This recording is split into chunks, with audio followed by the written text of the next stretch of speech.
Sa pinakabagong pahayag mula kay NBA legend at dating Lakers executive Magic Johnson, nagbigay siya ng isang diretsahang, real talk, para sa Los Angeles Lakers management. Ayon kay Magic, kung papayagan ng Lakers na bitawan si Rui Hachimura para kay Andrew Wiggins nang hindi pa nakikita ang tunay na direksyon ng team, lalo lamang silang mahihirapan sa hinaharap.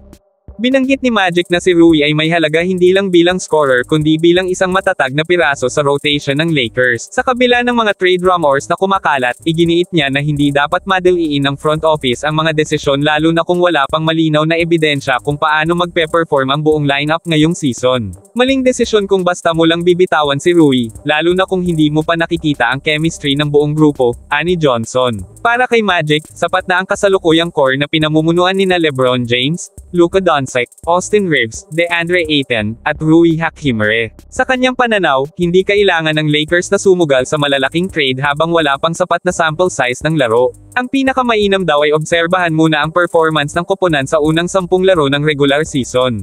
Dito masusukat kung paano nagbiblend ang mga bagong dagdag na manlalaro, lalo na si Luka na muling bumalik mula sa Eurobasket campaign, at kung paano inaabsorb ni Ado Tiero ang pressure ng pagiging rookie contributor. Ipinaliwanag din ni Magic na ang kapayapaan at disiplina ng front office sa maagang bahagi ng season ang susi para hindi masayang ang potensyal ng roster. Ang overreaction, ayon sa kanya, ay isa sa mga dahilan kung bakit minsan napuputol ang momentum ng isang team. Ang pagbibigay ng tiwala sa mga manlalaro tulad ni Rui ay magpapalakas ng kanilang kumpiyansa at magbibigay ng mas malinaw na larawan kung ano ang tunay na kakayahan ng grupo kapag kompleto at malusog ang lineup. Dagdag pa niya, dapat pagbasehan ng Lakers ang kanilang mga susunod na hakbang sa aktwal na resulta ng mga laro, hindi lang sa pressure ng fans o media. Maghintay tayo hanggang February trade deadline, doon natin pwedeng i-evaluate kung kailangan bang magdagdag o magbawas ng piraso, pahayag ni Magic. Binanggit niya na kung may kailangang ayusin, dapat ito ay nakaangkla sa solidong datos mula sa unang kalahati ng season, hindi dahil sa mga hula o emosyon. Ang mensaheng ito mula kay Magic Johnson ay malinaw, stability before rash decisions. Kung nais ng Lakers na bumalik sa playoff contention at i-maximize ang huling yugto ng karera ni LeBron, kailangan nilang maging maingat sa mga galaw nila ngayon. Sa kasaysayan ng Lakers, ilan sa kanilang pinakamatagumpay na season ay bunga ng mahinahong pagpaplano at matalinong pagpili ng mga trade. Habang papalapit ang opening night, maraming fans ang umaasa na makikita agad ang synergy nina Luka, LeBron, Reeves, Ayton, Rui, at Smart. Pero ayon kay Magic, patience is part of the process. Kung papalitan agad ang mga piraso nang hindi pa nakikita ang buong larawan, baka masira ang tiwala at rhythm ng buong grupo. Sa huli, ang hamon para sa Lakers management ay kung paano panatilihin ang balanse sa pagitan ng pagiging agresibo at pagiging maingat. At ayon kay Magic Johnson, ang tamang simula ay ang pagbibigay ng pagkakataon sa kasalukuyang lineup, lalo na kay Rui Hachimura, na ipakita kung ano ang kaya nilang gawin bago gumawa ng malalaking hakbang sa mid-season.